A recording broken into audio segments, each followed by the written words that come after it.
think we can start, and this is the first discussion meeting of this year, 2022, and it's co-sponsored by the Statistics and the Law section and the Data and Ethics and Governance section of the RSS. And I'm Julia Mortera from the University of Rome, and I'll be the chair for today, and Kevin McConway, Open University, will be the honorary secretary.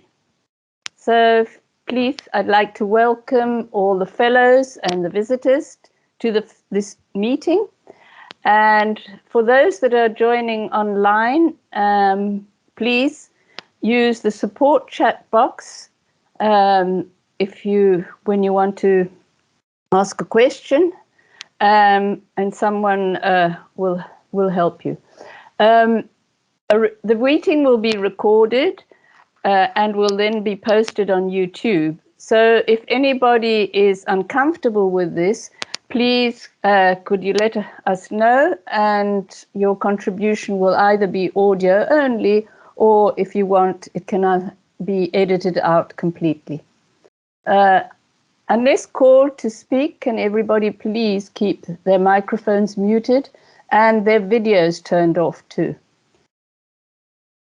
I would like to encourage everyone to contribute to the discussion of the paper, and comments can be made during an open session that we will have after the vote of thanks, which takes place obviously after the presentation. If you'd like to speak and you haven't told us in advance, you can raise your hand on the Teams Emojoy, whatever it's called, and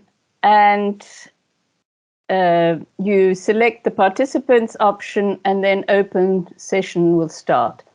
When I invite you to speak, please say your name clearly and your affiliation, so that we can then follow up with you afterwards.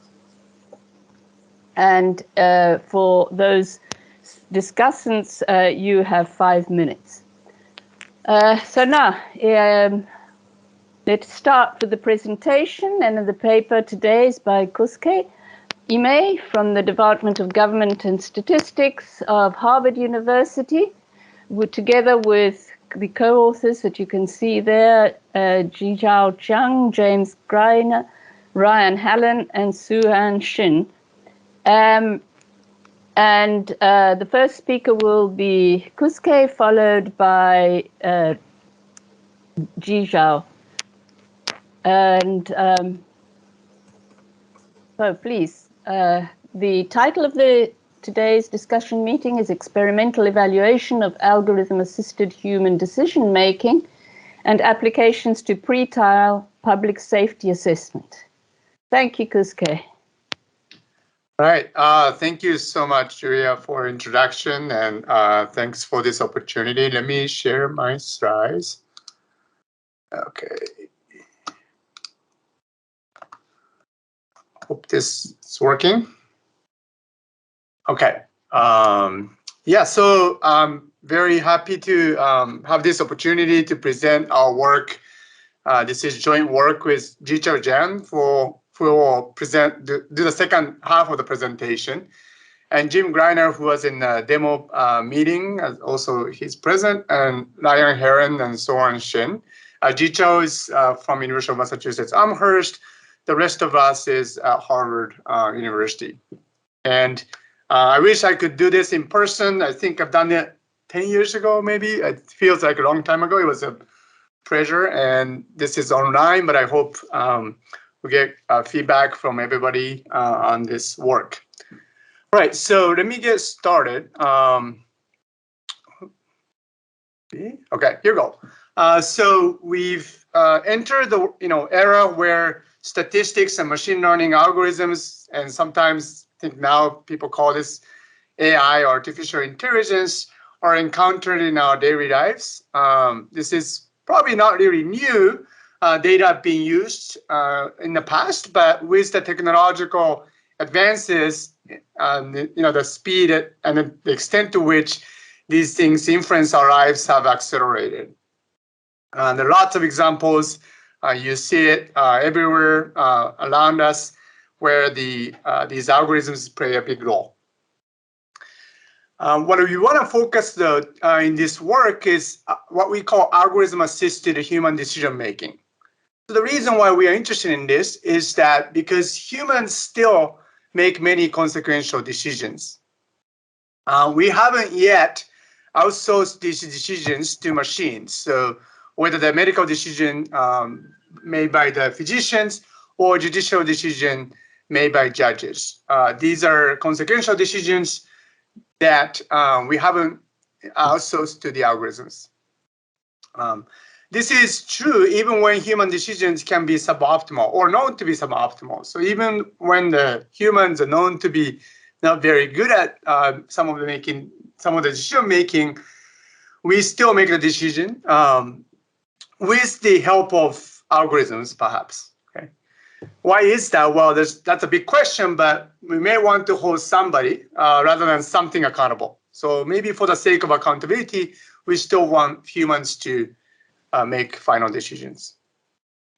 So as a result, I think the most prevalent system, at least the systems that we see often, is the algorithm-assisted human decision-making, where humans make decisions with the aid of algorithmic recommendations. So we have some algorithmic inputs, and we are the final decision maker. This is even true in the routine decision-making, like online shopping. We get algorithmic recommendations, and then when online, you may click and decide what to buy. We haven't completely outsourced this yet. Like we haven't told the algorithm, go get us some groceries. So the particular focus of our project is the consequential decision made by judges, but there are many other decisions where recommendations are produced by algorithms and the decisions are made by humans. Okay, so there's, I think, a lot of interesting and important questions one could ask. How do algorithmic recommendations influence human decisions? Do they help human decision makers achieve their goal? At least often, that's why we want algorithms, is to help us do better. Do they help humans improve the fairness of their decisions? So the key point here, I think, is that we are interested in how the algorithmic recommendations influence human decisions because humans are the final decision maker.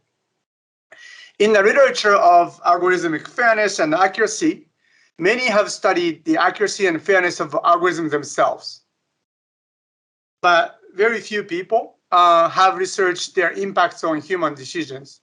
But we believe that we need to also study their impact. The little is known about how algorithmic bias interacts with human bias. So a lot of studies have shown that the algorithm might be biased, but we don't know how those biases affect the human biases. And from the social science studies, we also know humans have lots of different biases.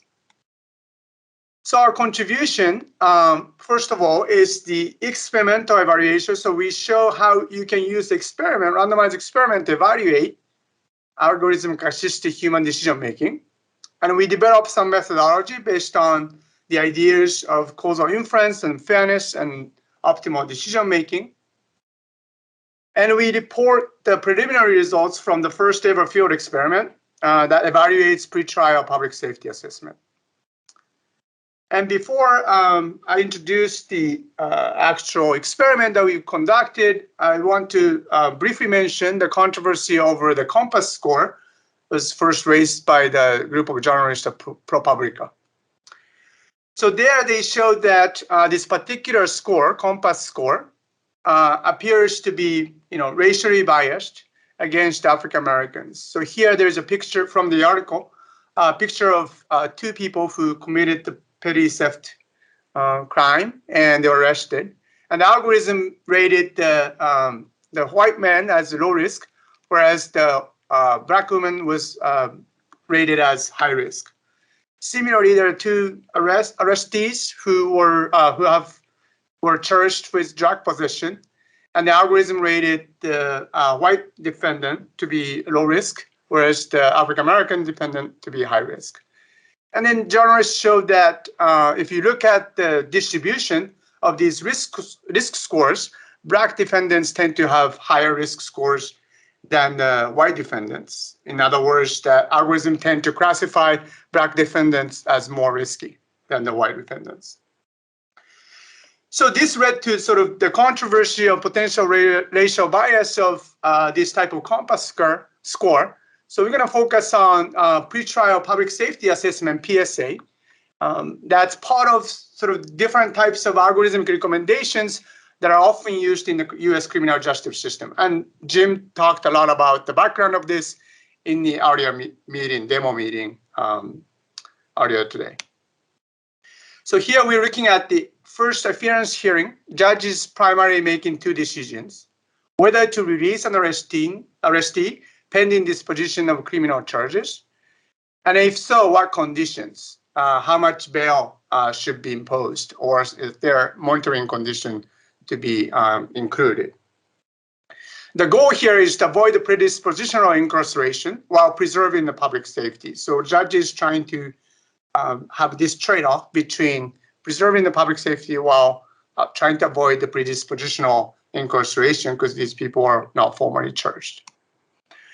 Judges are required by law to consider 3 risk factors along with others. Arrestee may fail to appear in court. I'm going to call this FTA. Arrestee may engage in new criminal activity during the pretrial period, which I'm going to call NCA. An arrestee may also engage in a new violent criminal activity, NVCA. So PSA, the public safety assessment score, is an algorithmic recommendation to judges. It classifies arrestees according to these 3 types of risks: FTA, NCA, and VCA. It's derived from an application of some kind of machine learning algorithm to a training data set based on the past observations. And it's important to note that even though COMPASS score is a very well-known example, this score is different from the COMPASS score. Now, in order to evaluate this, how these algorithmic recommendations affect the judge's decision, we conducted a field experiment in the Dane County, Wisconsin. Here, the PSA is a weighted indices of 10 factors. The age, importantly, age is the only demographic factor. No gender or race is used to compute this score. There are 9 factors drawn from criminal history, mostly prior convictions and prior FTA, failure to appear. PSA scores have 2 separate ordinal 6-point risk scores for FTA and NCA. NCA is new criminal activity. And then there's 1 binary risk score for new violent criminal activity. Then overall recommendation is given based on these 3 scores, which we're going to classify as signature bond, small and large cash bond. Judges may have other information beyond this PSA scores and recommendation about an arrestee. For example, there may be an affidavit by a police officer about the arrest. Defense attorney may inform about the arrestee's connections to the community, such as who lives in the neighborhood or have employment. We conducted a field experiment where the clerk assigned the case numbers sequentially as cases enter the system. So people get arrested, they enter the system. And then PSA is calculated for each case. So importantly, this score is calculated every single case. However, half of the time, PSA is given to the judge. And then the other half of the time, PSA is withheld from the judge. So here, the randomization is whether the PSA is provided to judge. And I want to emphasize that results presented in this paper are still preliminary in the sense that it takes only a first part of the data set that we expected to receive. So here is the picture of the actual PSA report that the judge receives in this county. And as you can see, there's the name, date of birth, arrest date, and then you see the 3 PSA scores. So here is a binary flag for new violent criminal activity, NVCA, and then 6-point scale for NCA and FTA. Okay? And the charge is also described. Also importantly, the judges also see all the inputs that are used to produce these scores. So these scores don't really give new information beyond these inputs. Other than that, certain factors are weighted differently and arriving at these particular score numbers. And at the end, you see the overall recommendation. Here, its signature bond is the release recommendation. Okay, so what the data look like? So here it's a rather big table, but you see on the left, there's no PSA. So you can think of this like a control group. PSA is the case where the judges are given the PSA report. And these are the three outcomes that we are looking at. So signature bond is someone who can sign and be released. And the cash bond, small or large, if they pay this amount, they can be released. And we also divided into 4 different groups.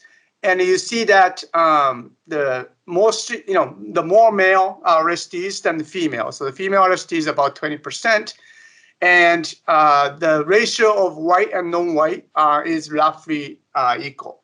Slightly less non-white female compared to the white female. If you think about Wisconsin-Madison being majority, predominantly white population, the fact that the arrestee population is about equal proportion means that non-white people are more arrested more frequently. We also see that if outcome FDA is NCA and VCA outcomes, you notice that NVCA outcome is very rare, so 66%, only 6% committed NVCA, whereas the FDA and NCA are relatively high. They're slightly less than 30% of the entire sample committed these two negative outcomes. And in terms of the judge's decision, you see that most, the highest proportion of the decision outcome is the signature bond. So about 30, about more than 50% of the cases, the judges are giving the signature bond. Total sample size is slightly less than 2,000. Okay, so let's look at the judge's decision. And in this graph, what you see is on the left, you see the failure to appear. There's a 6-point scale. The width of the bar represents, it's proportional to the proportion of the observations. So 6, the observation that receives 6 is very few. And then you see that these colors representing signature bond is the gray, small cache is a slightly dark gray, and darkest gray is the large cache bond. So the judge seems to make a harsher decision as the score is larger, right? So the larger score tends to correspond as larger proportion of cases being given a harsher decision. And that's true across the scores, new criminal activity. If the flag is 1, then they tend to give more harsher decision, large cache bond decision relative to when it's 0. And this is the overall recommendation. Now, this pattern actually also holds the control group. So even in the control group where the judge didn't see this information, they still seems to be positively correlated. Okay, so what that means is that the judge's decision and the PSA score seems to be correlated even in the absence of the PSA provision. Let's look at the racial differences, how the judge's decision vary across races. So this is looking at the non-white males. Again, similarly, the higher score tends to be associated with the more harsher decision. And the same thing for the white male. One thing you might notice is that non-white males tend to have scores that are higher. So the width of the bar of the higher score tend to be larger compared to the white males. So that's one thing you notice, that the recommendation, PSA recommendation, tend to be harsher for non-white males, even though the race is not used as an input. So first thing you can do in this kind of randomized control trials is just a simple intention to treat analysis of the PSA provision. So here, we just simply use the difference in means estimator and then see how the provision of PSA affect the judge's decision. So here, I'm going to look at overall group, female group, male group, and then within the male, I'm going to divide it up by non-white and white male. The female is the sample size too small, so we're not going to divide it up into different races. Okay. And the circle is the signature bond effect on the probability of making the signature bond decision. And triangle is a small cache bond, and square is a large cache bond. So what you see is the overall, the effect seems negligible on average. The point estimates close to 0, and confidence intervals, 95% confidence interval overlap significantly. If you look at the subgroups, there are some patterns, but again, the confidence interval is too wide to conclude that the PSA provision on average didn't have much impact on the judge decision. Okay. We can look at also downstream outcomes. So this is estimated average effects on arrestees' behavior. So FDA, NCA, NVCA. So what's the impact of PSA provision on these negative outcomes? And again, we see that overall, the effect is around 0 with wide confidence interval.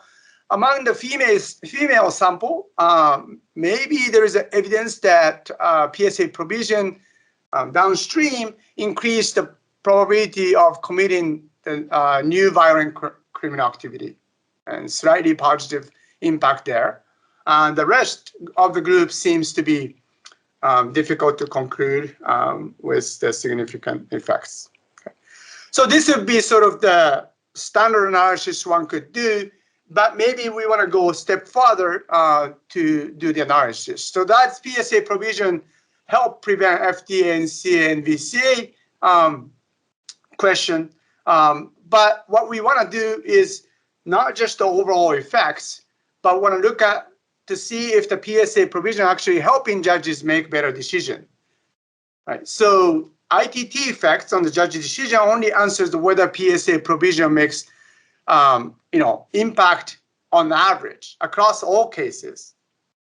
But a good decision or better decision should be the one that detain the risk, give a harsher decisions to risky arrestees and release the safe arrestees. Okay? So we really need to explore causal heterogeneity based on risk level. So not only whether the PSA provision affect the decision on average, we want to look at different cases, risky cases, and the safer cases, and see how the impact of PSA provision differ across judges' decision. So that's the methodology we're going to develop, and Ji Chao is going to take over from here to present that methodology and the results. Okay. Should we pause here to see if there are questions? Yeah, if there is any question. I'm trying to share here. Sorry, Ji Chao, there's a whole schedule, so the questions you will get at the end. Okay. Okay, so let me share my slides. So I'll talk about some methods beyond the ITT analysis to evaluate the provision of PSA. And as Kosuke said, that the ITT effects are not enough to answer whether PSA provision helps the judges to make better decisions, because the meaning of a good decision varies with the risk levels of the arrestees. So a detention or a very high bail amount may be reasonable for a risky arrestee, but it's not reasonable for a safe arrestee. So we need to consider the effect for different groups of people defined by the risk levels. And the question is how to define these risk levels. So we introduced this framework to formally characterize the risk levels of the arrestees. And I will first illustrate this framework using a binary decision setting, and then talk about the generalization to the real application to the discrete decision case. And in this binary case, we assume the judges can either make a detention or release decision. So here is the notation. Zi is the PSA provision indicator for case I. Di is the decision, 1 for detention and 0 for release. And the yi is the binary outcome, which represents one of the three negative outcomes we considered here, so the FTA, NCA, or NVCA. And I will use the new crimes as the example in this talk. And xi represents the observed covariates, and ui represents the unobserved covariates that are used by the judges but not available to us. And so we also need to define the potential outcomes, and this is the general framework for defining the causal quantities. So d of 0 is the potential value of the decision when the PSA precision equals small z, and the d of 1 would be the potential decision if the judge received the PSA report, and d of 0 is the potential decision if the judge didn't receive the report. And we also need to define the potential value of the outcome for the arrestee's behavior, the three outcomes. So this potential outcome y of z and d is dependent on both the PSA precision and the judge's decision. And I will make assumption in a moment to simplify this notation.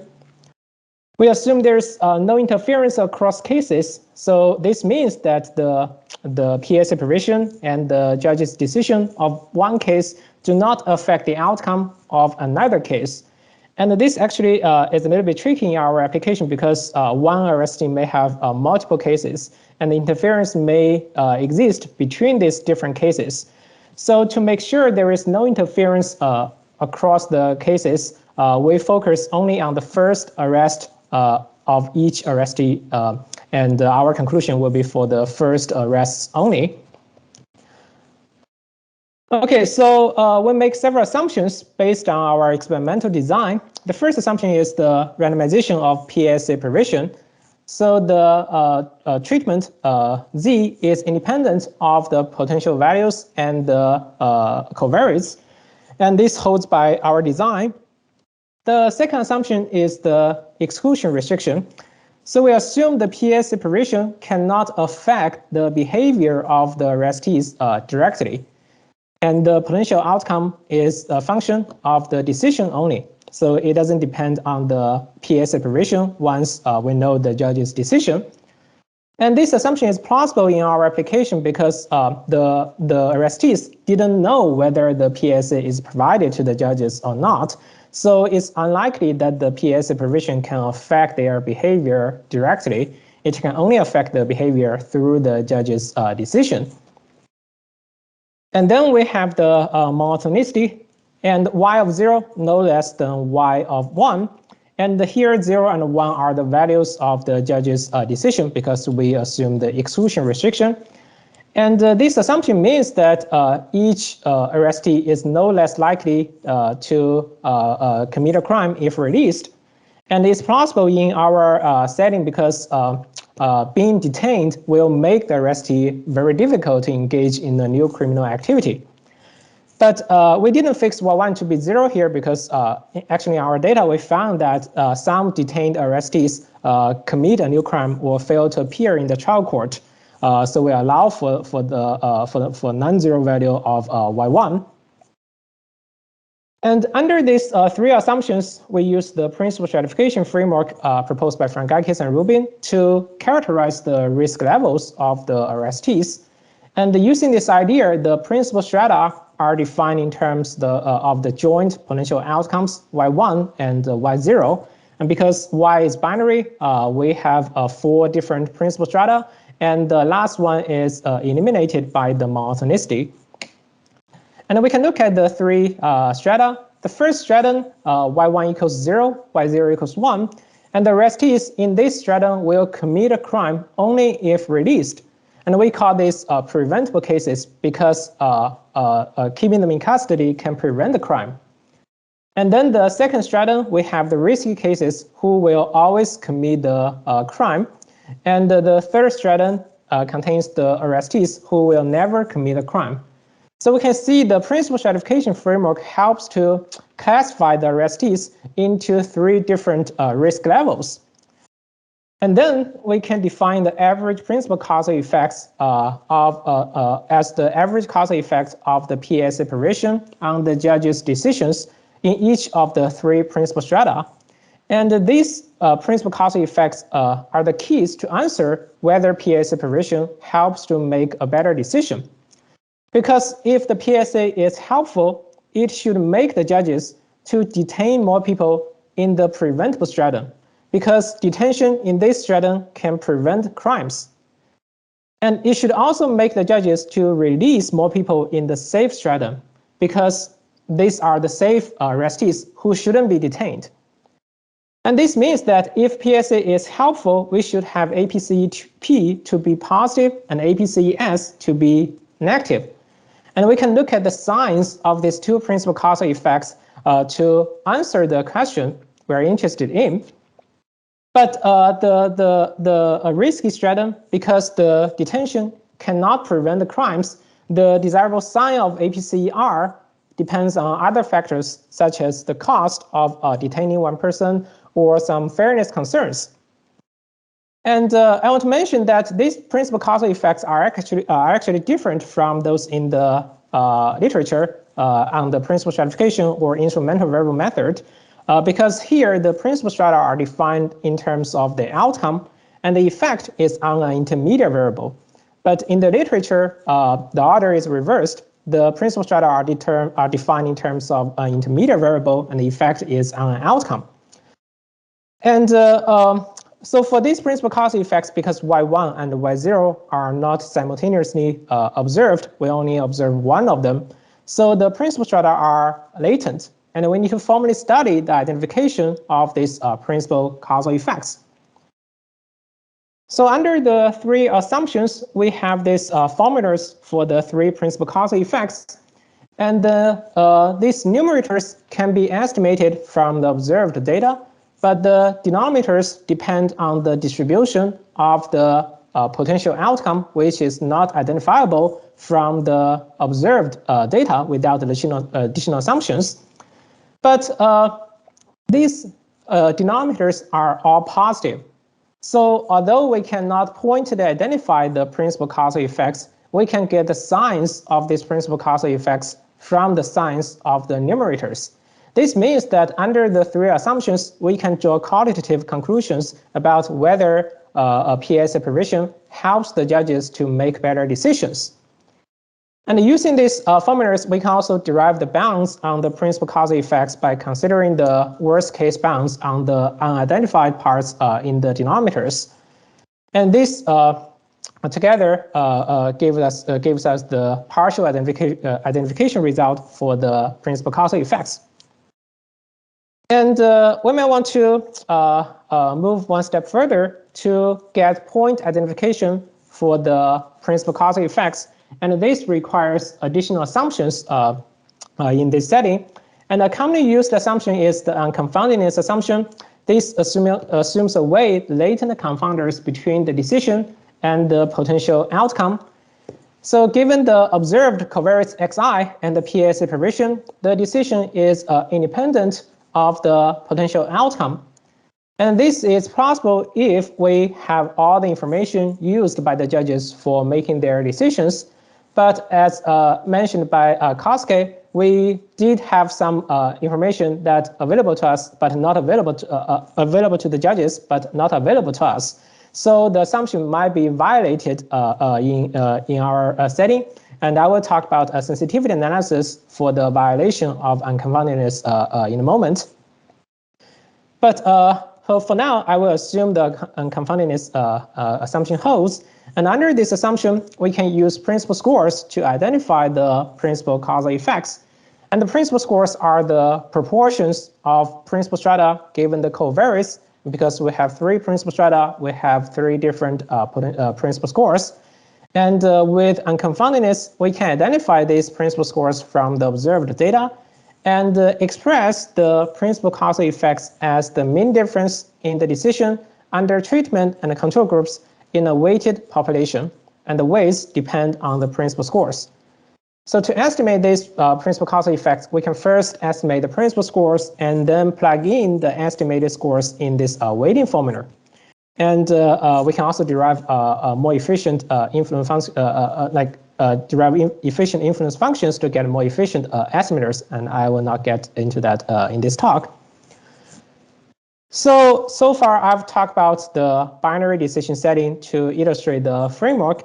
And in our application, we actually discretize the bail amounts into 3 categories: the signature bound, the cash bound smaller than or equal to $1,000, and cash bound larger than $1,000.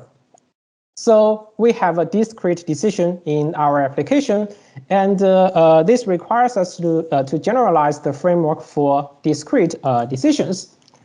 And in this case, we have the decision variable becomes a k+1 level discrete variable, indicating different levels of bail amounts. And a larger value of d means a higher bail amount. And then the monotonicity becomes that the potential outcome under a lower bail amount is no less than the potential outcome under a higher bail amount. And this is plausible in our application because imposing a higher bail amount will make the arrestee more likely to be incarcerated, and therefore less likely to commit a new crime. We then need to generalize the principal strata to characterize the risk levels in this discrete decision setting. So we define an ordinary measure of risk, Ri, as the least amount of bail that keeps an arrestee from committing a new crime. So this is the formal definition of this measure, and I will use an example to illustrate this definition. So consider an example with 3-valued decision as in our application, and we can treat 0 as no bail amount, 1 as small bail, and 2 as large bail. And then the principal strata are defined in terms of the joint potential outcomes. And under monotonicity, these principal strata can take 4 different values. And we can look at these 4 strata. In the first strata, all the potential outcomes equal 1. So by definition, R equals 3. And these are the risky cases who will always commit the crime. And in the second stratum, Y2 equals 0. And by definition, R equals 2. So these are the preventable cases because we can impose a large bail to prevent the crimes. And then the third stratum, we have Y1 and Y2 both equal 0, and R equals 1 for this stratum. And we call these easily preventable cases because imposing a small bail will prevent the crime. And then the last stratum contains the safe cases who will never commit a crime. So this generalizes the principal strata in the binary setting, and the value of R indicates the risk of the arrestee. So a larger value of R means a higher risk of the arrestee. And by definition, for people with with R equals small r, if the judges make a decision larger than or equal to small r, they will not commit a crime because small r is the least amount of bail that keeps them from committing a crime. And if the decision is smaller than r, they will commit a crime. And this motivates the definition of our causal quantities. So these are the principal causal effects in the discrete decision setting, and it's a difference between these 2 probabilities. And the first probability is the proportion of crimes prevented by the PSA provision in principal stratum R. Because in this principal stratum, if the decision is no less than R, the crime is prevented. And then the second probability is the proportion of crimes prevented without the PSA provision. And the difference between these 2 gives us the reduction in the proportion of new crimes attributable to the PSA provision.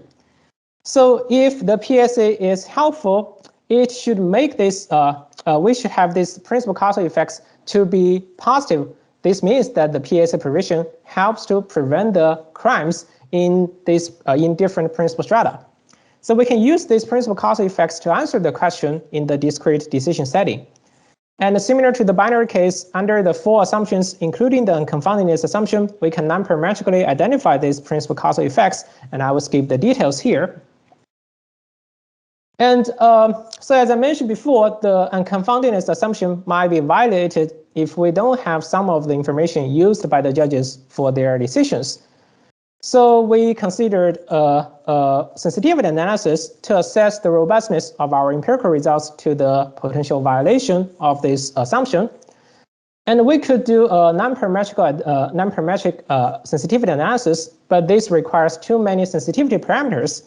So we consider a parametric model for the sensitivity analysis, and we assume ordinal probing models for the potential decision and the risk level with latent variables. And these latent variables follow a linear relationship on the PSA provision and the covariates we have, and we allow for the interaction terms in these models. And the residues, the two residues in this model follow a bivariate normal distribution with correlation coefficient rho, and this rho is the sensitivity parameter. If this rho equals 0, the unconfoundedness assumption holds, and the larger value of rho means a larger deviation from the unconfoundedness assumption. So we can set different values of rho to conduct sensitivity analysis. And using this model, we run Gibbs sampling to simulate the posterior distributions of the principal causal effects. So you've got you have 3 more minutes. Okay, I'll make this quick. I'll do it quickly. So we estimate the proportions of principal strata using the data, and in these 3 figures we have 4 colors to represent 4 principal strata, and we can see the safe cases have a very high proportion across all the 3 outcomes, about 70% for FTA and NCA, and about 90% for MVCA. And the easily preventable and preventable cases have very low proportion. The risky cases have a slightly higher proportion. And this is consistent across the 3 outcomes and the different racial and the gender groups. And then we estimate the principal causal effects. And instead of estimating the quantities we defined before, here we estimate a more refined quantity. And this is the difference in the decision probabilities under treatment and the control groups in each principal stratum for each decision category. So we have two dimensions in this quantity. And we can easily calculate the quantities defined before using this more refined quantity. And these 3 figures shows the results for the 3 outcomes, and 4 colors for the 4 principal strata, and 3 different shapes for the 3 decision categories. And let's first look at the first column about the overall population result. And we can see from the figures for FTA and NCA, the PSA provision has very little overall impact on the judges' decisions across all the 4 principal strata. But for MVCA, we see there is some positive effect here. So providing the PSA makes the judge's decision harsher for the easily preventable, and risky cases. And because the lines with the square in black, in red, and in brown are above 0. And then we can look at the second column about the female arrestees. And this shows that providing the PSA makes the judge's decision more lenient for the female arrestees across the 4 principal strata and 3 outcomes. And this may suggest that the PSA provision doesn't help the judges to distinguish between different risk levels of the female arrestees.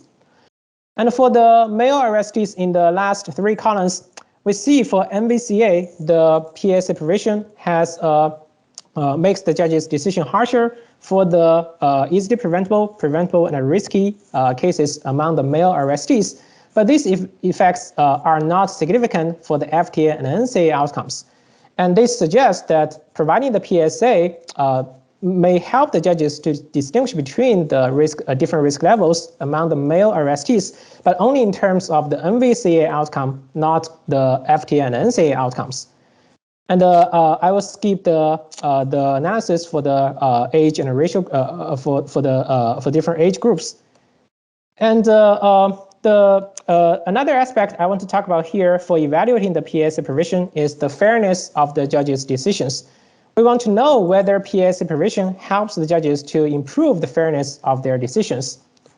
So there is a fast-growing literature on the fairness of algorithmic recommendations, but here we want to consider the fairness of the human decisions because we have judges in the loop. And a key feature here is that we have the judge's decision causally impact the arrestee's behavior. So we want to take into account this causal impact in our definition. And given our framework, we propose a new concept called principal fairness. And the idea is that people with similar risk levels should be treated similarly. And because so when we know the risk levels of the arrestees, we require the decision not dependent on the protected attributes of the arrestees. And because in our setting, principal stratum fully characterizes the risk level, we require this independence between decision and protected attribute given the principal stratum. And this compares to the existing statistical fairness definitions. It takes into account the causal impacts of the decisions on the arrestee's behavior through the principal stratum. And we also connect principal fairness to the statistical fairness criteria in another paper. And I will skip the details due to the time limit here. And back to our application, we want to know how fair the judge's decisions are. So we define a measure of principal fairness, and this characterizes the deviation from the statistical independence required by principal fairness. And we can compare this delta under the treatment and the control groups to see whether PSA improves the fairness of the judge's decisions. If this quantity is negative, then this means that the PSA provision improves the fairness. And this is the result for the fairness evaluation. And we first look at the gender fairness, and we found that PSA provision has a negative impact on the gender fairness of the judge's decisions. And we also look at the racial fairness among the male arrestees, and we found that unlike the gender fairness, the PSA provision doesn't have an impact on the racial fairness of the judge's decisions. And we also use this framework to consider the optimal decision rule of the judges. So that's how the judges can use the covariates to make decisions to achieve their goal. And I will skip the details here, and here are some concluding remarks. We offer a set of statistical methods for experimentally evaluating this algorithm-assisted human decision-making, and our methods will be also useful for evaluating other algorithm-assisted human decision-making systems. We have some potentially suggested findings in our application, and here is some ongoing research, and I will not talk about this in detail here.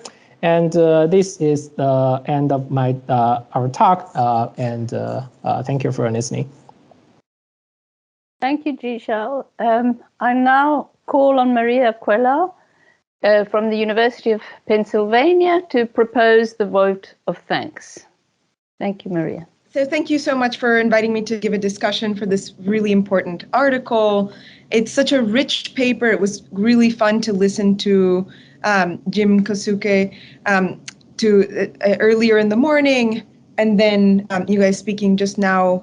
It's made it even more rich and even more interesting to me, and Jishao as well. So I wanted to just focus on, I don't have much time, so just 3 different points. So the first one, I just want to talk about the RCT.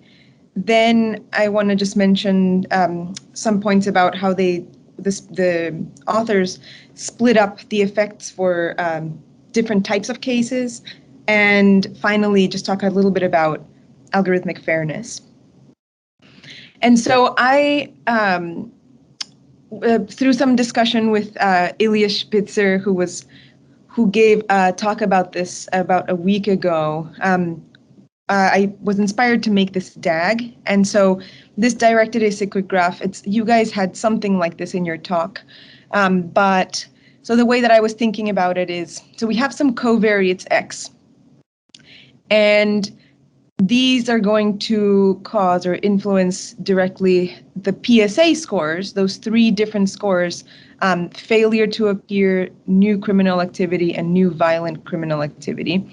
So those are produced, and then the decision-making framework, the DMF, which is the algorithm, takes those scores and produces a new produces a recommendation for the judge. And this, I learned this morning, this is, PSA is the same for different places in the US, and then the DMF algorithm is tailored to the needs of that specific jurisdiction. And so it's not the same everywhere. So then these two, the outputs of these two, so the FTA, NCA, NCVS, and then the recommendation from the algorithm are then given to the judge. But they are only given to the judge if it's a decision for which the randomization said, yes, you get the treatment in this case. And so that's the H. H is the randomization variable. So it decides when the judge receives these two. And I put these two in a box because, and the authors did this as well, they just said PSA-DMF because they come together. And the judge is given information about this on a piece of paper with both pieces of information. Note that the judge, even if they don't receive this information from the algorithm, but even when they do, they also observe the other information about the defendant in the case. So this includes information for the RST, excuse me, information about criminal history and failure to appear, and then also age. And it excludes, well, this doesn't exclude genders. This is really just a typo. So the judge really knows other demographic characteristics about the RST, even if those are not given to the algorithm. So actually there should be a separate X here. But in any case, and then finally the judge makes some decision, and that becomes the outcome. And the outcome is going to be whether there is failure to appear or new criminal activity or new violent criminal activity, how that's observed. So where the PSA was predicting these scores, the Y outcome is really saying, did it really happen? And so I just think that this, I made this to clarify it for myself, but also I think it'll help the rest of what I'm going to say a little bit. So the first thing is the authors were looking at the effect of this algorithm on Y, but really it's going through, it's being mediated by this D, right, the judge's decision. So this is the question of, did the algorithm help the judge achieve the goal of preventing arrestees from committing a new crime or failing to appear in court while avoiding an unnecessarily harsh decision? So this piece I will talk about later, but the main question was just like, did this algorithm help improve the outcomes in the criminal justice system? And yes, it's going through the judge. And they found generally null effects, although perhaps there was evidence that this algorithm might increase the new violent criminal activity among female arrestees and possibly in 29 to 35-year-olds. So there were some small effects, but they did find some non-null effects there. I think this is very interesting because it shows that the risk assessment algorithm didn't have a huge impact on the outcomes in the criminal justice system. So it just seemed like, I know that this is preliminary data, and I know that this was with one judge, like that was very helpful just to hear from the speakers earlier. This is, it seems like they're working on building on this. This is almost like a first step, and then they're planning to, do something like a bigger kind of randomized control trial with more judges. But still, in this case, they just found there were not huge effects. And so the algorithm just was not that impactful. And so this is important evidence, and there aren't many RCTs studying the effects of algorithms in the outcomes of the criminal justice system. So this is really valuable. And there's so many discussions on the fairness of the algorithms. And why are we talking so much about that if maybe the algorithm doesn't have much of an impact at all? So that's what it made me think of. And then they also they didn't focus so much on this in their discussion, but I thought it was really interesting, this question of whether the algorithm recommendation affected the judge's decisions very much. And they found that no, actually there was little effect on the judge's decision.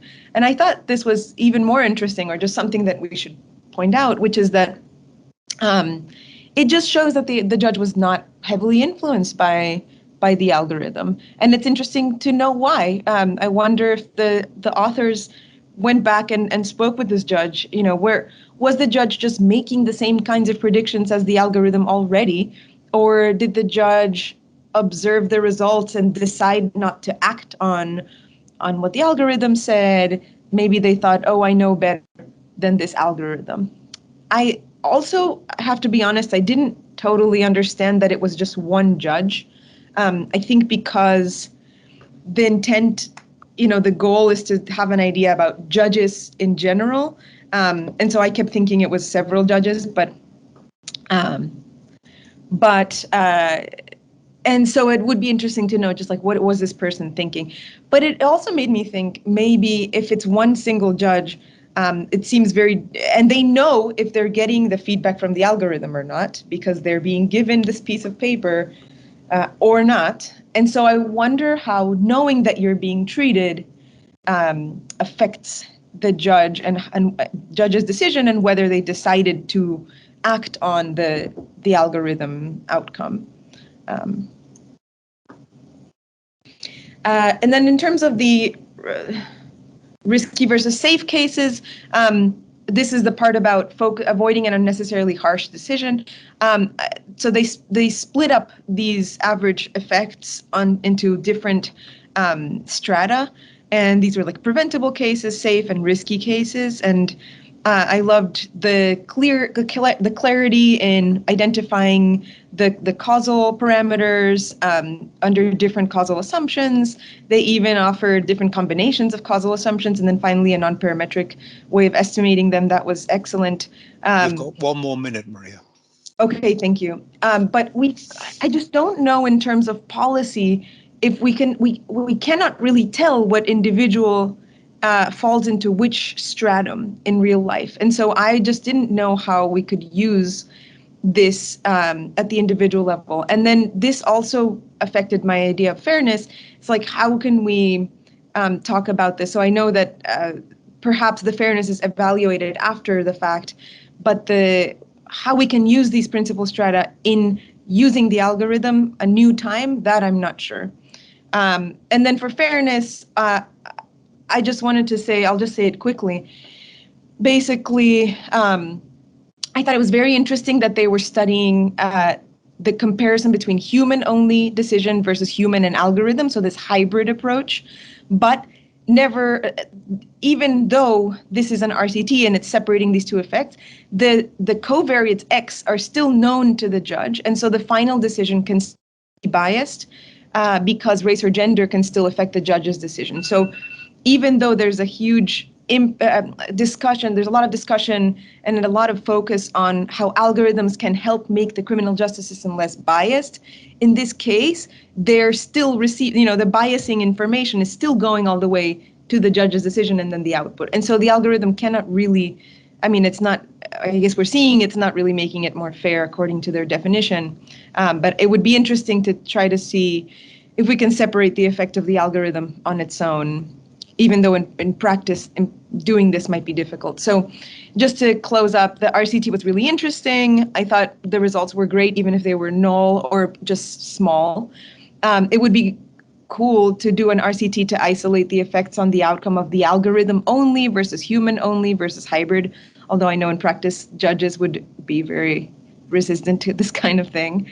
And then I don't know how to use these principal strata in practice. I would like to know more about that.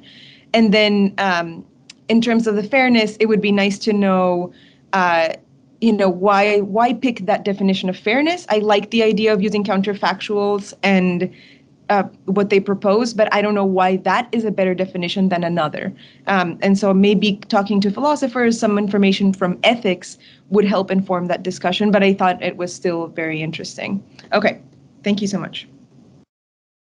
Thank you, Maria. I now call on Phil David from, I think you all know him, from University of Cambridge to second the vote of thanks.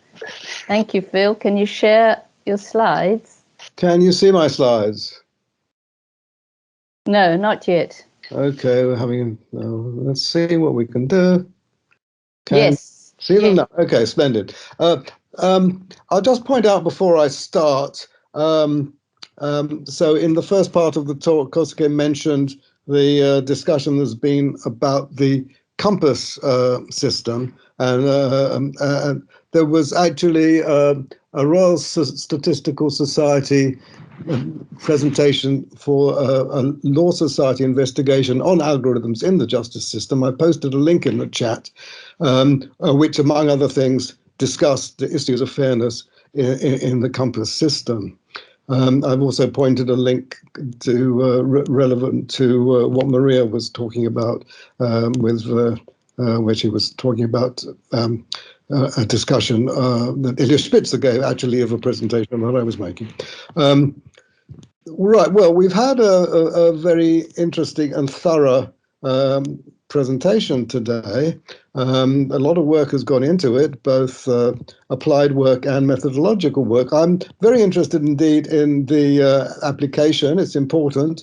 There have been so many problems with the use of algorithms and statistics in the justice system.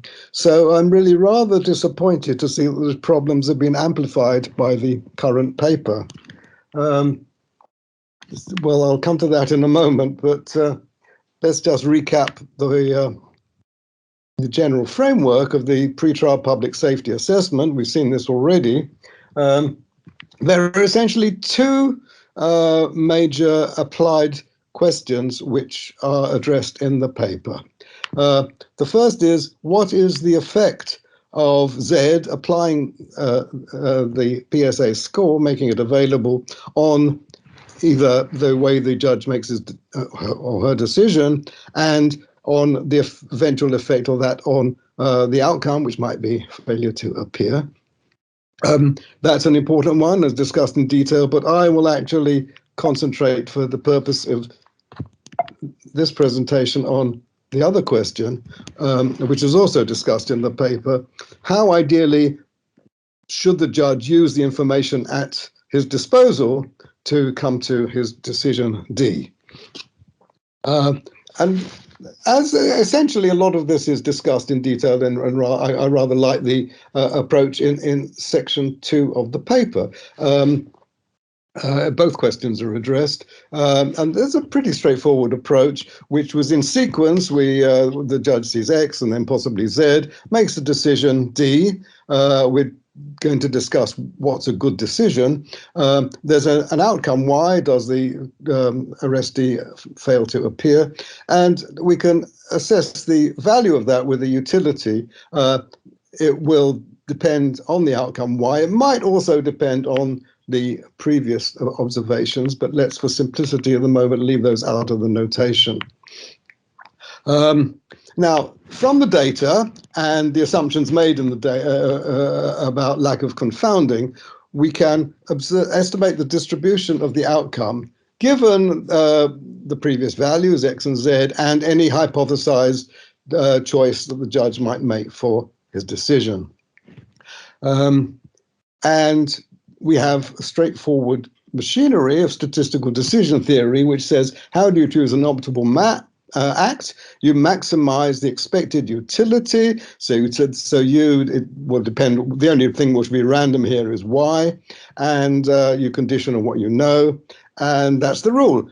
What you need for that is the two distributions for the outcome Y, given D equals 0 and D equals 1. And then I can compute this. So I need to, what I call hypothetical distributions. I hypothesize applying a particular decision, and I've got data which tells me my implied distribution for what the outcome is going to be. That's standard statistical decision theory, simple and straightforward. And you don't have to have a utility. You could do it formally or informally, but you've got to compare these two distributions for Y, given what you know. Very simple, very straightforward, very old, and perfect for the job. Unlike the approach of the paper.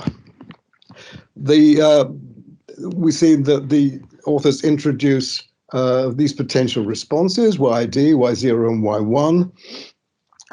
And there's this conceit that they exist already, that when an arrestee comes to the pretrial hearing, he already has, in a sense, he's already decided what he's going to do, depending on what the judge is going to do. It's already determined. I find that a very strange idea. And is it useful? Well, and even if you do believe that these things exist and they exist simultaneously, all kinds of problems. What's called the fundamental problem of causal inference is not at all a fundamental problem of causal inference. It's the fundamental problem of this approach using potential outcomes to understand causal inference. So we can't observe the two together, and we can never assess their joint distribution. As an aside, towards the end of the discussion by Ji Chao, we had a model which involved a correlation coefficient rho between essentially conditional on the covariance, but between Y0 and Y1. And it's perfectly clear that there's no data that could ever tell you anything about rho might be, so it's really a fiction. And then we move to principal strata. And the principal stratum consists of cases having specified values for these unknowable things. You can never know both the values of this pair. And to echo a point Maria made, you can never know who's in which principal stratum. And although principal stratum analysis has been around quite a long time now, and it's even received a Nobel Prize, I don't see how it can ever be checked empirically. If you can never know which principal stratum anybody is in, how do these so-called inferences that come out of principal stratum analysis have any meaning empirically? We can never know if they're true or false or reasonable or not. Anyway, we have these 4 principal strata. We've eliminated one of them by monotonicity, which is an assumption which is a bit dodgy. But there we have it. We have a riskiness measure. And the approach of the paper, this particular case, will be to assign a utility which depends on the judge's decision D and the riskiness of the arrestee, 1, 0, 1, or 2, depending on the principal stratum. So it depends on both the factual and the counterfactual response. So if T equals 0, then Y0 will be factual and Y1 will be counterfactual, and similarly if D equals 1. So the utility depends on not only what happens, but what is conceived as possibly having happened, what that might have happened in completely fictitious, non-existent circumstances. We could then, if we believe that that's relevant, which I don't, we can go ahead and try and use the machinery and try and maximize this. But the problem is that we then need the distribution of R, and we need strong and untestable assumptions to estimate the required distribution of this entirely fictitious and unobservable variable R. So a number of questions. Is this sensible? I'll come to answers to these questions. No, it's not sensible. Are potential responses meaningful? No, they're not. When do they exist? Singly, jointly? Well, no, not at all. If you did believe that they existed, what assumptions can meaningfully be made? Well, I don't think any. How can we assess their joint distribution? We can't.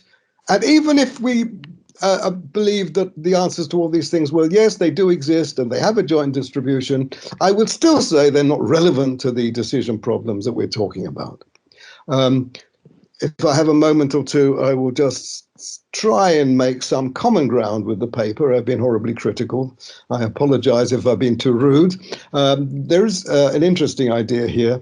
And the idea is that the utility might depend not only on what you know, but on something you don't know. In this case, the principal stratum. That's a problem in that particular case. But it might well be the case that you could think of something else which is relevant to the problem and say the utility depends on that. So, for example, it might be there's more utility. It's better for somebody not to appear if they're actually innocent than if they're guilty. So maybe we put guilty in. And then as long as this is a real world variable, we can get data on it and we can actually do this thing. There's no logical impediment. There may be pragmatic impediments, but in principle, we can do the correct decision analysis and get the answer. So I think I'm afraid that this is a misstep in a dangerous direction. So with apologies to Pete Hine, there's something you can think about. But I have to say, to finalize my remarks, that it certainly got me thinking a lot, and therefore I am pleased to second the vote of thanks. Thank you, Phil. And please, I'd like to thank all the presenters, the authors, and the two discussants. And so please join me on congratulating them all. And you can clap your hands in the emoji. Yes, Kuske, you will be replying to all these interesting and thought-provoking discussion at the end, but now we have to move on to the open discussion meeting, and we'll first call on those that have given their names, and then if there's time for the others that would want to ask a question, and each of you have 5 minutes. First, Andre Python from Zhejiang University, if you're there.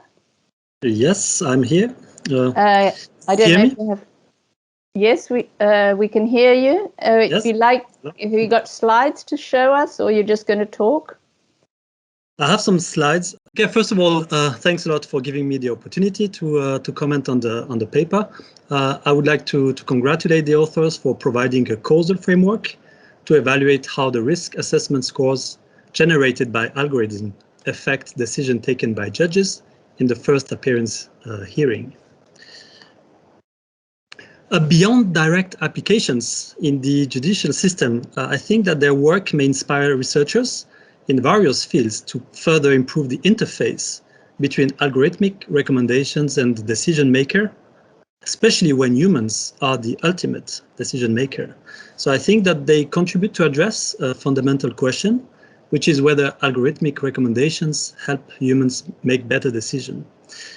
I think this is particularly relevant in high-stakes decision-making settings. And this, I believe, have also future application in other research areas, including my own work, focused on the quantitative study of political violence. However, in some contexts, interpretable algorithmic recommendation may help policymakers design and implement measures to prevent political violence, for example. But this recommendation cannot or haven't been assessed actually on policymakers. Why so? Because when decisions may result in, for example, the loss of human lives, assessing algorithmic recommendation via an RCT framework may not be desirable for ethical reasons. So I think it would be helpful to discuss what alternative methods may be used to assess the relevance and also impact of algorithmic recommendation on decision when control experiments are not feasible or not desirable. Furthermore, and that's my final point, the PSA DMF framework is deterministic, and therefore it's sufficiently transparent and interpretable to ensure accountability. And of course, this is highly beneficial in this specific judicial setting. But in other contexts, where the number of potential coverts is very large and the effects are not well understood, the decision makers may be constrained to rely on more complex and less interpretable models. I'm interested in further discussion on how the degree of interpretability of algorithmic recommendation may affect the decision maker, and also more generally, how it may affect the optimality of the decision. A paper from Rudin and Radin in 2019 said that maybe one point was we should just avoid using black box algorithms for high-stake decision if an interpretable model can achieve the same predictive performance.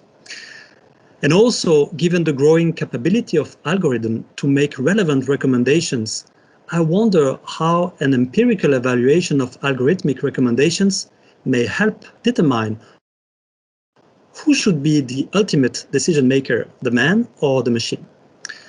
I wish to thank the authors for their valuable contribution, and I also encourage the research community to continue to be engaged in this important interdisciplinary research area. Thank you very much. Thank you, Andre. I'll now call on Peng Ding, University of California. Can you stop sharing, Andre, Yes. so Peng can give his slides? Yes. Do you have? Yes, but I can. I don't know Yes, whether we I can see the slides, Peng. Oh, you can see my slides. Yes. Okay, that's good. Okay. I first want to say congratulations to the authors on a fascinating application of principal stratification. I will offer two technical comments. The first one is a comparison with instrumental variable. The second one is a proposal of general estimate and general strategy. And if we draw causal diagrams, the instrumental variable model and the model in the Imai et al. Paper are very similar. Like they have the same structure with exclusion restriction. The classical IV model have a latent confounder UD defined by the joint value of the potential outcomes of D. And the current paper has confounder UY defined as the joint value of Y1 and Y0, or in general, all the potential outcome of Y. And the estimates in these two frameworks have different scientific meanings. And let me give it more quantitative comparison.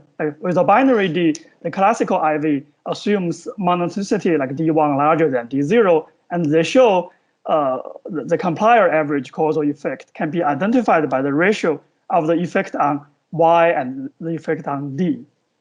And the current paper assumes monotonicity on Y and identifies the signs of all these latent causal effects. And this is rewriting their theorem 1, showing these subgroups effects are proportional to the identifiable terms up to some unidentifiable positive constants.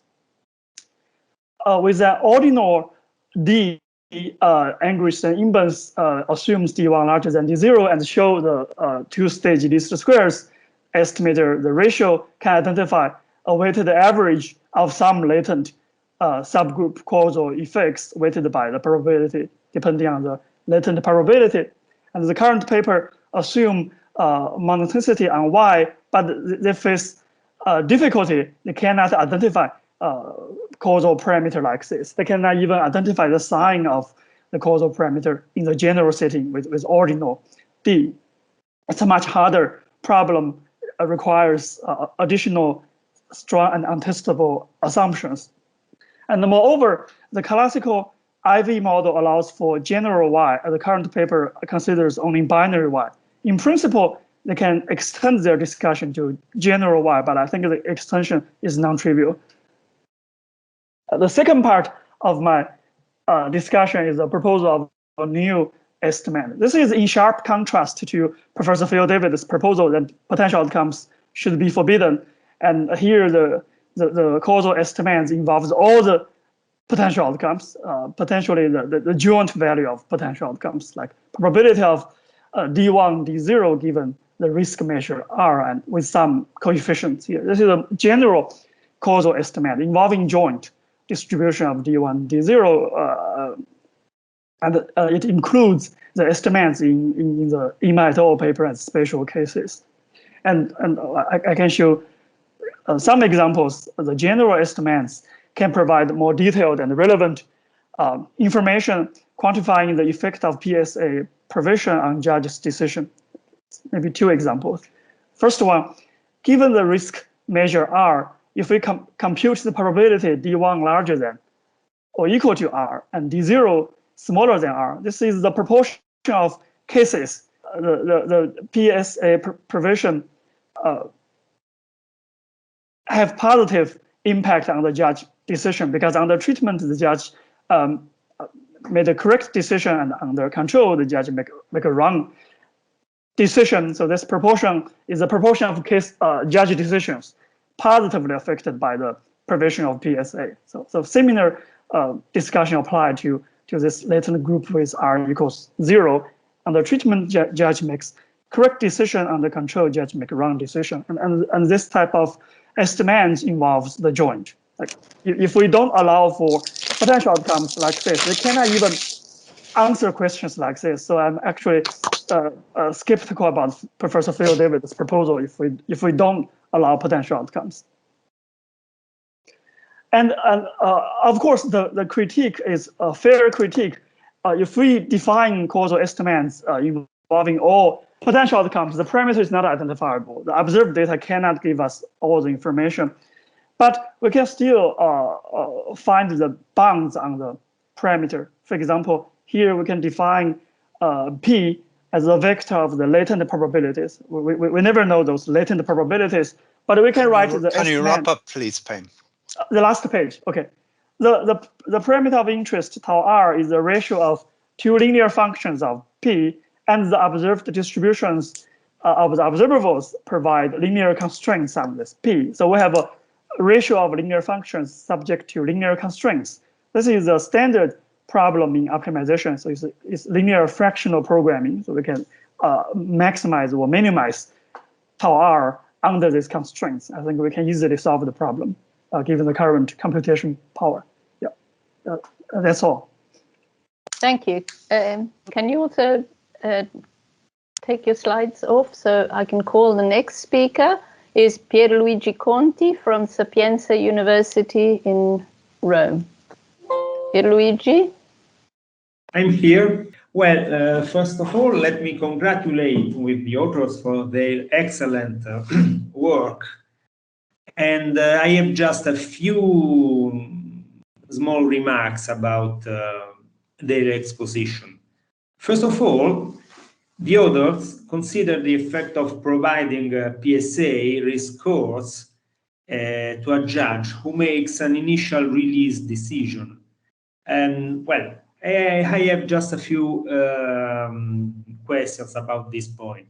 Does the algorithm used for public safety assessment and recommendation, etc., provide probability of failure to appear new criminal, appear new violent criminal activity, or the algorithm is simply based on a no probability computation? In other words, the algorithm they use is probabilistic algorithm, and does it provide a probability to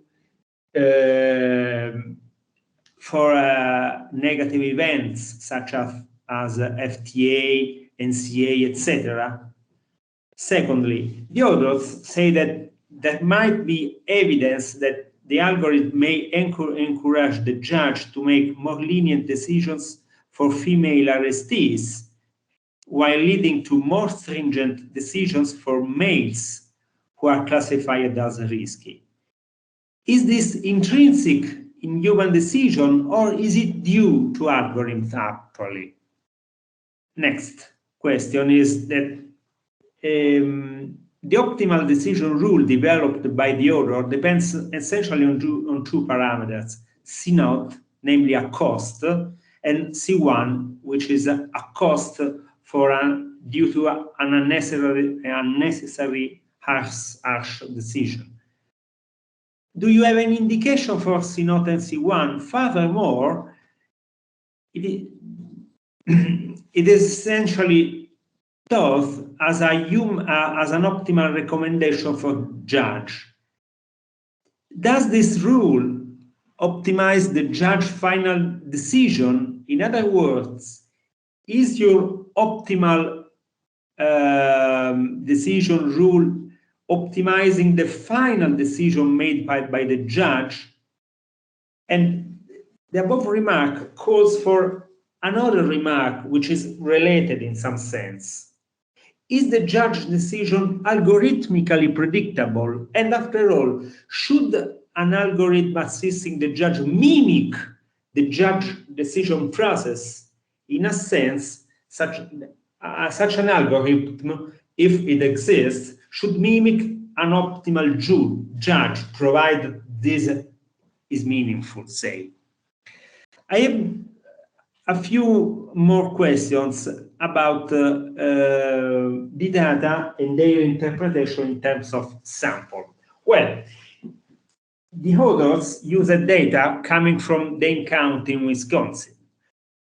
Well, but their ambition is to obtain conclusions more general, for a more general population, say, than the population of Dane County in Wisconsin. Are we safe in extending the author's conclusion to larger populations? Of course, this is possible if we could consider the Dane County data drawn by simple random sampling from a larger population, or more generally, if data may be considered as coming from a sample drawn by an ignorable sampling design. Is this kind of assumption defendable in the present case? Furthermore, 1 more minute, please. Yes, of course. This remark calls for the notion of representativeness of the sample. Roughly speaking, a sample is representative if it is a compact, say, version of a larger population, capturing essential characteristics. Is the Dane County sample representative of a larger population?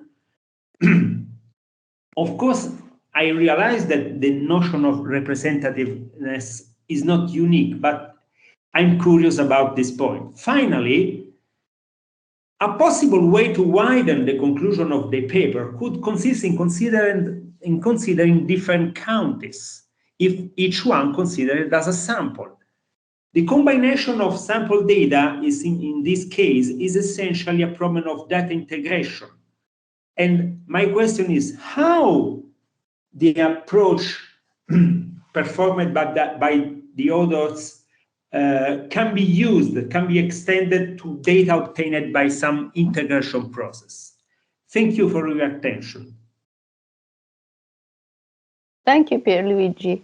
I was quite interested in the ethics of this, and Kosuke talked at the beginning about Compass, which has been a very popular example of how a very crude algorithm looks something like a sort of deterministic model of how decisions might be made. So this is quite a big step forward in trying to have a decision theoretic approach. But even before that, we know that there are limits to the human decisions, and we can improve that. So I'm sure other people will know that John Kopas worked to develop an algorithm to support decision making about probation in the UK, and that improved consistency about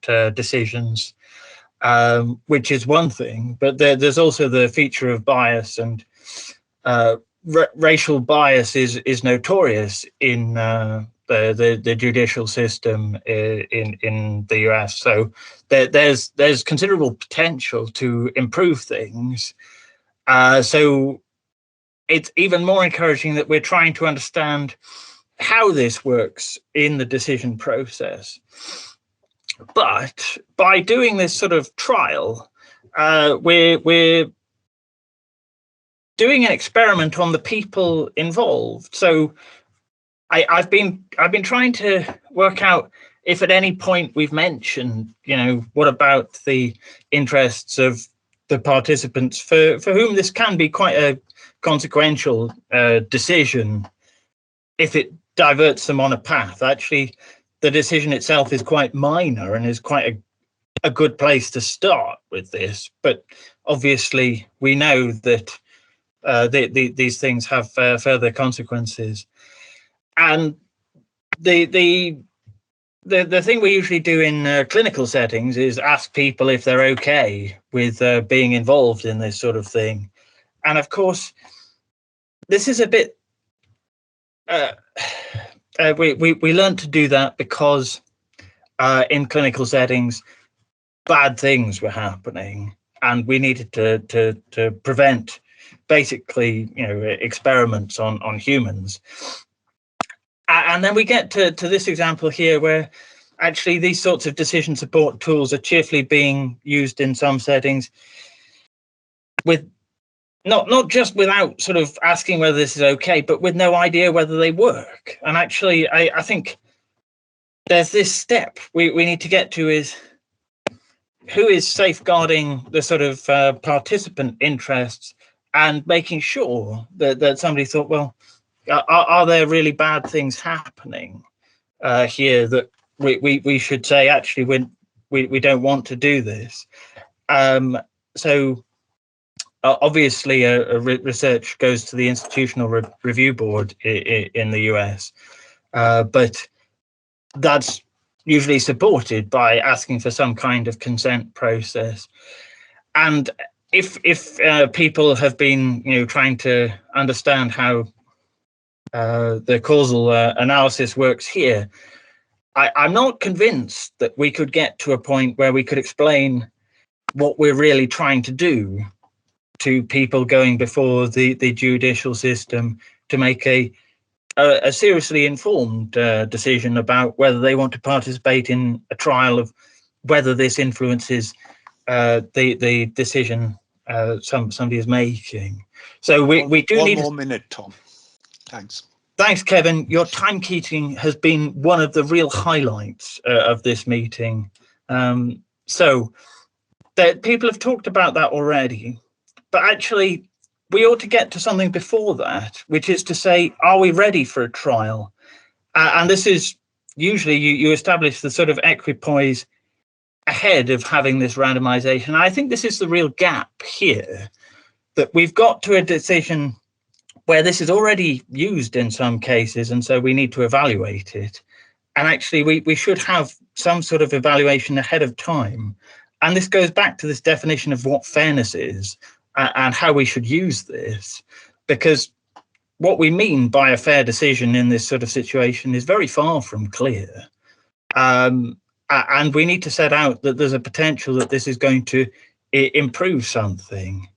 And I am concerned about this particularly in terms of setting out what the ethics is here, because as perhaps Phil said, people might go ahead and use this, but I think what they will do is think that they should use a decision theoretic process to evaluate these things without necessarily deciding whether we're ready for that step yet. And David Spiegelhalter wrote something very nice in the Harvard David Science Review, setting out perhaps a parallel development structure to the clinical setting, where you go through stages of development and decide whether to progress to the next stage.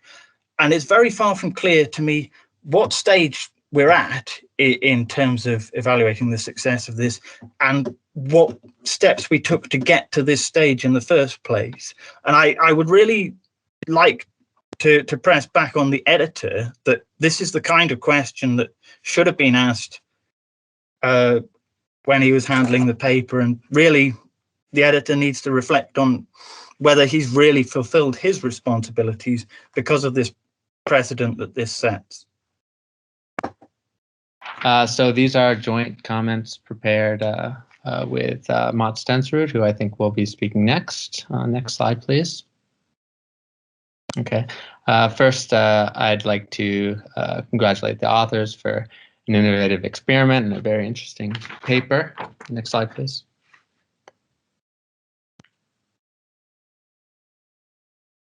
Okay. And just apologize in advance for the philosophical nature of this comment, which will largely echo some of those made by Phil Dawid, who spoke earlier. Next slide, please. Okay, you can go a few slides ahead. Thank you. One more. Thank you. Okay, so I wanted to discuss really briefly a quote by Ludwig Wittgenstein, who was a great philosopher. He wrote, "My propositions are elucidating in this way. He who understands me finally recognizes them as senseless when he has climbed out through them, on them, over them, he must, so to speak, throw away the ladder after he has climbed up on it. And just to give some context to this, he wrote this at the end of one of his greatest works, which was a comprehensive theory of logic and language that he developed via a highly technical construction. And what he meant here was that the particular technical stepping stones and technical objects that he defined along the way were not really necessary to the ultimate meaning and the place that he reached through his arguments. And they can and indeed should be abandoned once the understanding is reached in the end.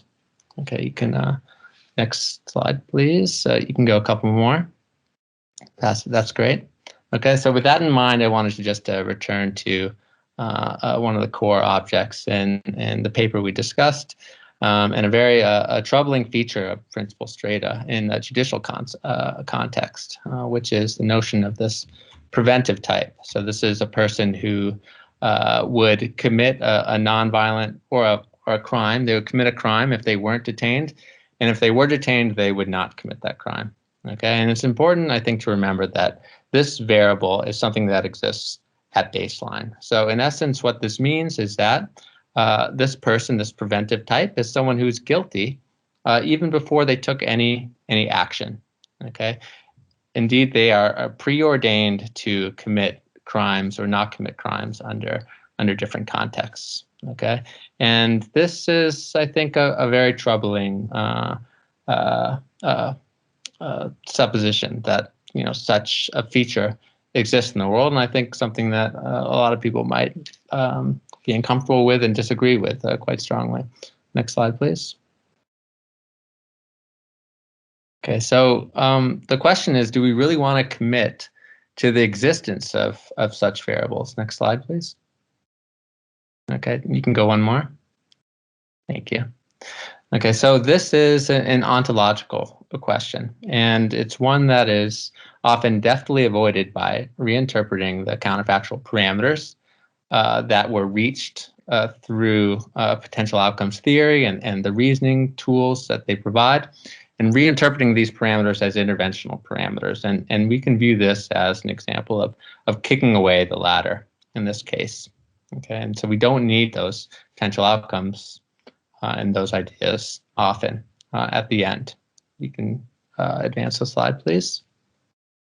Okay, but if we consider the theory of optimal regimes presented in this paper, the utility here, and this is previously mentioned, are defined explicitly and inescapably in terms of potential outcomes and principal strata, and these the notions of types of individuals like the preventive type. Next slide, please. Okay, one more. Thank you.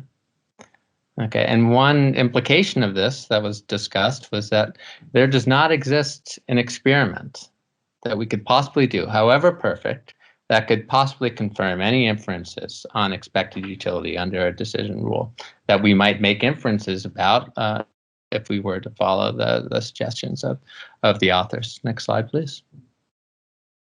Okay, so in essence, we cannot kick away the ladder here. We are stuck with it. Okay, and next slide, please. Thank you. And that is, I think, a troubling place to be. Wittgenstein later said, if the place I want to get could only be reached by way of a ladder, then I would give up trying to get there. Next slide, please.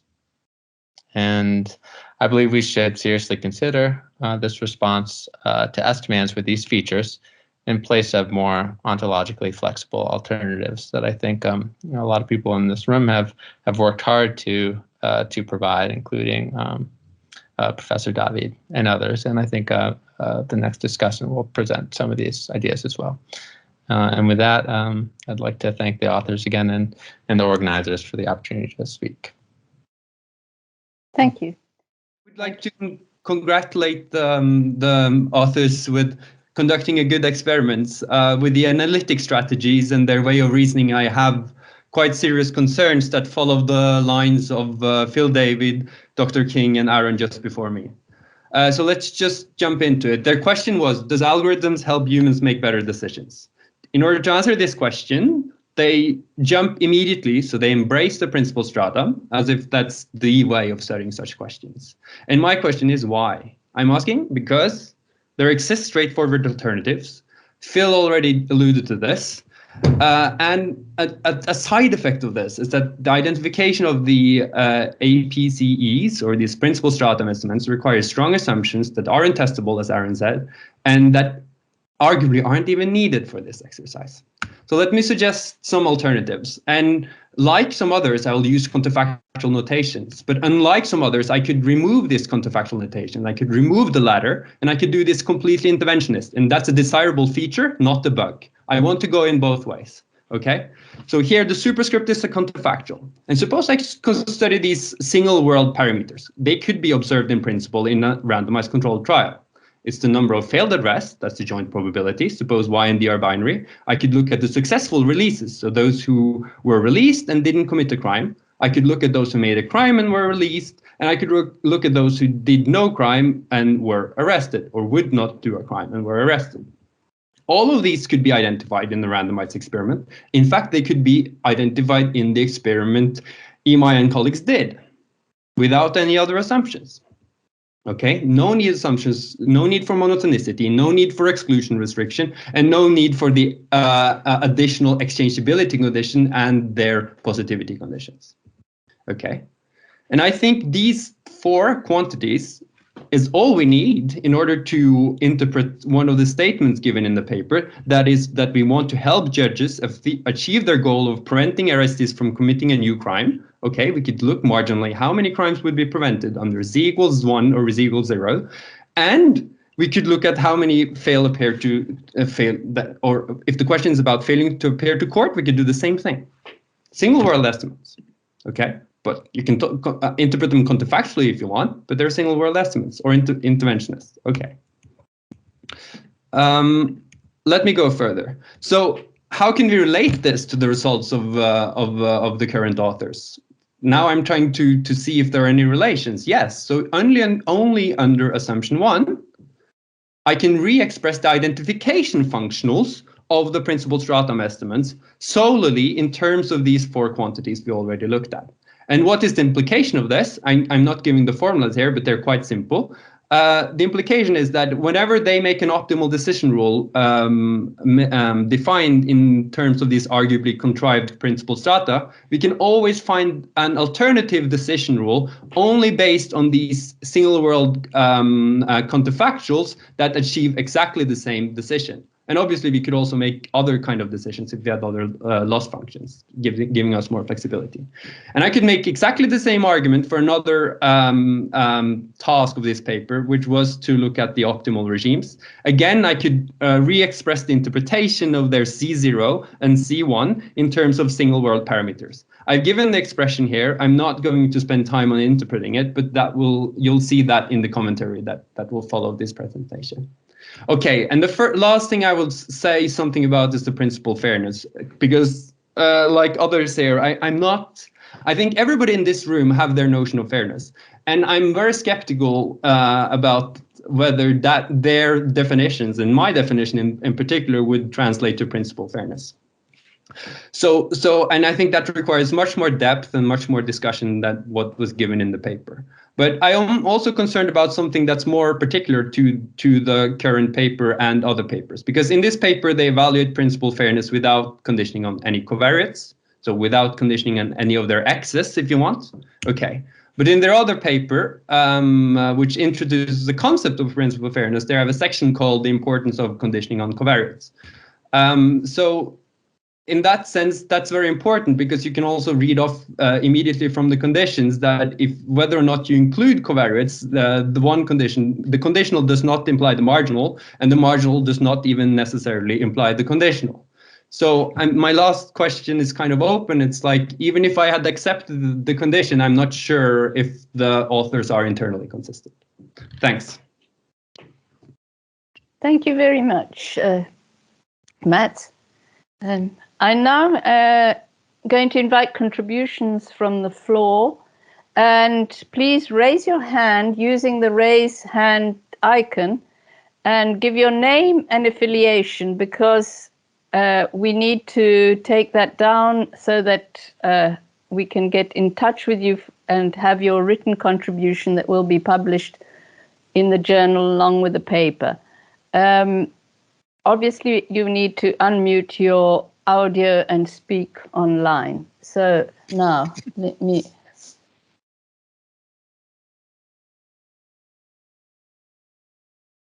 Judith, can you help me find the order of those that... Oh, Julia, hi, it's Judith. Yes, hi. Eugenie is first. Eugenie, please. Yeah, hi, thanks. I'm afraid I don't have a camera, so you'll just have to imagine me. So my question is sort of a practical one, which is that the decision to set bail at a particular level influences if somebody remains in custody until trial, or if they don't remain in custody, right? But the relationship between the level of bail that's set and the probability that they remain in custody, of course, depends tremendously on other demographic variables, right? So I was just wondering if you'd considered how the intermediate value remained in custody or did not remain in custody mediates this relationship between decision and this final outcome that you're talking about, failure to appear or new criminal activity. I'm allowed to ask a question. I don't know whether you're allowed to respond to me or not.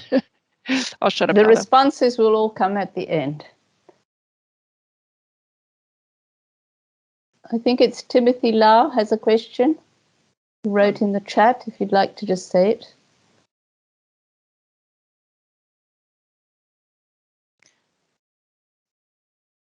Judith, I've got a question. Okay, then there's Jane Hutton, I can see. Jane? Yes, so I read this with a background in randomized controlled trials, and I really appreciate the achievements of beginning to get randomized trials into the legal system. And I believe there are parallels, which I'll probably discuss with the authors later and put in writing. I wanted to pick up on some of the questions about ethics and the role of consent in this study. I've dissected the structural issues which are relevant to the ethics of cluster randomized designs, where you have to distinguish between the units of randomization, of intervention, and of data collection. And at the level at which you're operating, I think your work is quite similar to implementation research in healthcare. And I, with co-authors, argued that at that level, the appropriate ethical procedures are actually those of the professions. The profession as a whole, lawyers, have a duty to execute good research, I believe. And that means that ethics requires good science, it doesn't all depend on consent. And individual professionals have a duty to continue their professional education. And that might well include participating in generating the knowledge for their education. I also appreciated your careful discussions fairness in the earlier session. And I'd like to pose a question, because I think, the more I think about it, any definition of fairness cannot be one-dimensional, and that the minimum satisfactory number of dimensions is 2, which implies that you've got to have your utility separate and explicit. In the medical context, racialized decision-making can be critical. For example, to interpret a hemoglobin test results, you need quite detailed racial background, and gender is often very important in diagnosis and treatment. And it's very far from clear to me that the risks associated with men and women, particularly in relation to violent crime, should not be considered. Sex is included in PSA, but as far as I know, careers in violent crime differ substantially by sex. And I think it is very valuable to think about the different definitions of fairness and to recognize that they exist, and not to attempt to say there is a single definition. I believe it was an American judge who said, there is nothing so unequal as the equal treatment of unequals. Thank you. Thank you, Jane. And Kevin, if I'm not mistaken, there's no time for further questions but people can obviously send in their contribution that will be written up with the paper. I will now, towards the end of the discussion, I'd like now to call on the authors to reply if they wish. They have 5 minutes to reply. And thank you all for making this really interesting discussion meeting. All right. Well, thank Thank you. you, Puske. Thank you for all the contributions of discussants, attendees. Obviously, we can't answer all the questions and important question that's being raised. So I'll just be very brief, and I look forward to reading written contributions and responding in the journal more fully. One thing I wanted to sort of emphasize is that I'm glad that everybody raised many important issues based on our paper. It deals with obviously important questions in society as well as in statistical methodology, and then our hope is really that work will generate some of the discussions and interesting work in the future. One thing I wanted to sort of address is the use of potential outcomes and principle stratification. Obviously, some people disagree the usefulness of those tools. I'm not going to spend can't have too much time to talk about whether potential outcomes are useful. But in this context, I think our use of principal stratification is motivated by the fact that, for example, like detaining someone have very different meaning if that person wouldn't have committed a crime anyway, right? So that this is the type that we call in the stylized binary case, the safe cases. So making the detention decision in those cases, especially during the pretrial period, has a very different meaning from detaining someone who would have committed a crime if they're released. So making the distinction between these cases are not necessarily statistically, but substantively very important. And when we talk about utility functions, I think a lot of times some of the discussants wrote the utility functions solely based on observable random variables, but we think these cases may need to be treated differently depending on who you are. Obviously, all these decisions, utility function specification depends on each person. But you could argue that in the medical trial, for example, if you're thinking about new treatment, if the new treatment actually harms some people, right, that the cost of having those harm may outweigh the benefit of saving some others, right? So it's not necessarily the case that same utility and the cost of the same magnitude should be attached to the observable outcome, depending on what would have happened without intervention or particular decision. Those two cases should be separated. One could argue that when you're specifying utility function. So I think all these discussions are very important when you're studying public policies and the consequential decisions in cases like ours. And we welcome any discussions you may have and look forward to reading the comments and responding to them. So thank you so much for organizing this meeting. I appreciate the opportunity. And if my co-authors have anything else wants to add, please go ahead. Yeah, I think we have 1 minute if they.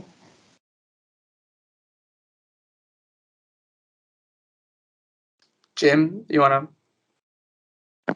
I just wanted to say that I've been putting responses to various points in comments because I anticipated we might run out of time. I'm most appreciative of the opportunity to be with you today. So thank you so much. Thank you. And I just want to remind everybody that even if you didn't get a chance to talk today, that you can send your contribution and in writing, and this will appear in JRSSA. Thank you, everybody, for speakers, the discussions, for this very lively meeting.